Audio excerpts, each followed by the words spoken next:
যতটুকু জেনেছি যে আবু সাইদের কবর জিয়ারত করার রংপুরে যাওয়ার কথা আছে। আর ধন্যবাদ। আপনারা জানেন যে আজকে 5 তারিখ বিএনপিতে 7 দিন ব্যাপী শোক দিবসের কর্মসূচি দিয়েছিল, সেটি আজকে শেষ দিন। এবং শোক দিবসটি কেন সেটাও জানেন। বাংলাদেশের সবচেয়ে জনপ্রিয় নেত্রী, বাংলাদেশের অভিভাবক এবং বিএনপির চেয়ারপারসন, সাবেক প্রধানমন্ত্রী, আমাদের গণতন্ত্রের মা বেগম খালেদা জিয়ার ইন্তেকালে রাষ্ট্রীয়ভাবে এবং দলীয়ভাবে শোক দিবস পালিত হয়েছে। তার শেষ দিন আমাদের আজকে শোকের দিন। এবং পরবর্তীতে আমাদের একটা আনন্দের সংবাদ আমরা পেয়েছি, সেটি হলো দীর্ঘ প্রায় 20 বছর পরে আমাদের বিএনপির ভারপ্রাপ্ত চেয়ারম্যান, আমাদের বগুড়ার সন্তান, আমাদের বগুড়ার মানুষের প্রিয় ভাই, প্রিয় সন্তান, তিনি বগুড়ায় আসছেন। 11 তারিখের সংবাদটি আমরা পেয়েছি, কিন্তু বিস্তারিত কর্মসূচি এখন পর্যন্ত আমরা হাতে পাইনি।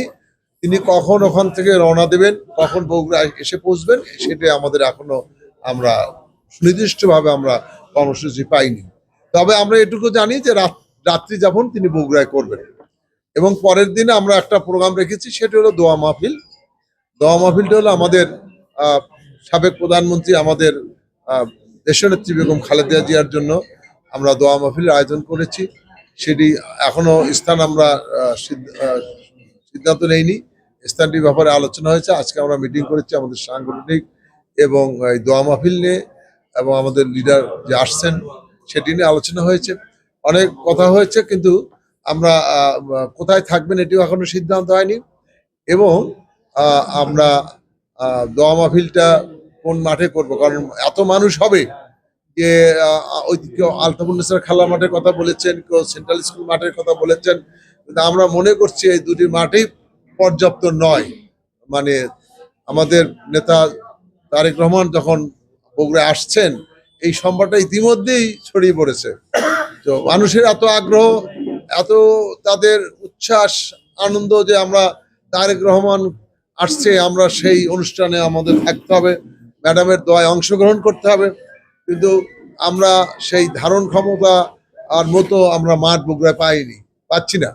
তো আমরা চেষ্টা করছি যে কিভাবে এটি করা যায়, মানুষকে কিভাবে পর্যাপ্ত সুবিধা দেওয়া যায়, এটা চিন্তা করে আমরা পরবর্তীতে আপনাদের জানাবো যে কোথায় আমরা মাঠটা।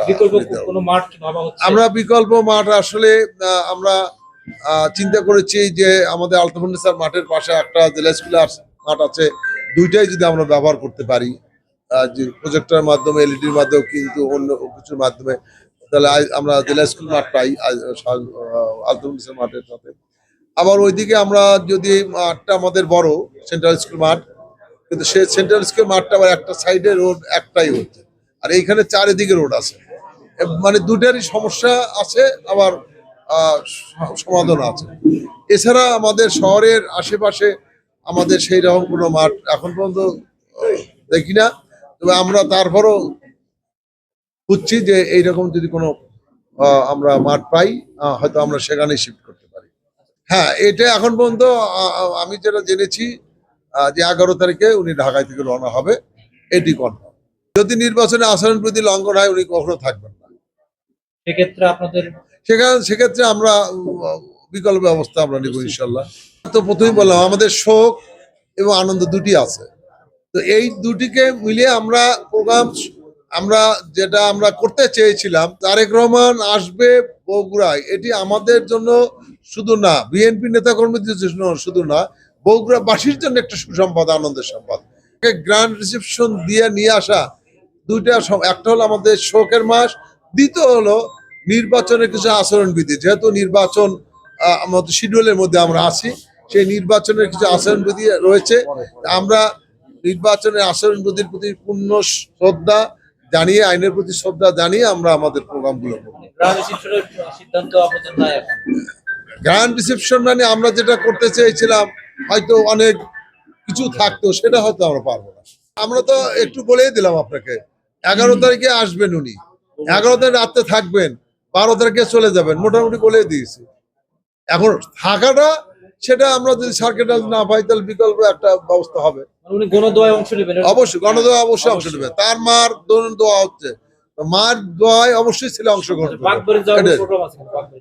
এখনো আমি কোনো বাগবাড়ি যাওয়ার প্রোগ্রাম পাইনি, হয়তো হতে পারে, গাবতলীও যেতে পারে, গাবতলী যে বাগবাড়ি যেতে পারে। এখান থেকে তিনি কোথায় যেতে পারেন সম্ভব?